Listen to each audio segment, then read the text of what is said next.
കണ്ണൂർ കക്കാട് വയോധികനെ അയൽവാസിയും സംഘവും ചേർന്ന് മർദ്ദിച്ച് കൊലപ്പെടുത്തി. കക്കാട് നമ്പ്യാർമൊട്ടയിലെ അജയ് കുമാറാണ് കൊല്ലപ്പെട്ടത്. അയൽവാസിയും മകനും ഉൾപ്പെടെ 4 പേരെ കണ്ണൂർ ടൗൺ പോലീസ് അറസ്റ്റ് ചെയ്തു. വാഹനം കഴുകുന്ന വെള്ളം വഴിയിലേക്ക് ഒഴുകുന്നതിനെ ചൊല്ലിയുള്ള തർക്കമാണ് കൊലപാതകത്തിൽ കലാശിച്ചത്. കഴിഞ്ഞ ദിവസം രാത്രി 8:30യോടെയായിരുന്നു സംഭവം.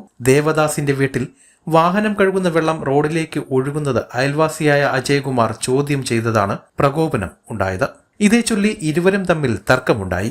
നാട്ടുകാർ ഇടപെട്ട് പ്രശ്നം പറഞ്ഞു തീർത്തു. പിന്നാലെ ദേവദാസും മകൻ സഞ്ജയ് ദാസും സുഹൃത്തുക്കളും ചേർന്ന് അജയ് കുമാറിനെ വീണ്ടും ചോദ്യം ചെയ്യുകയും ആക്രമിക്കുകയുമായിരുന്നു. ഹെൽമറ്റും കല്ലും ഉപയോഗിച്ചായിരുന്നു മർദ്ദനം. ആക്രമണം തടയാൻ ശ്രമിച്ച പ്രദേശവാസിയായ പ്രവീൺ കുമാറിനും പരിക്കേറ്റിട്ടുണ്ട്.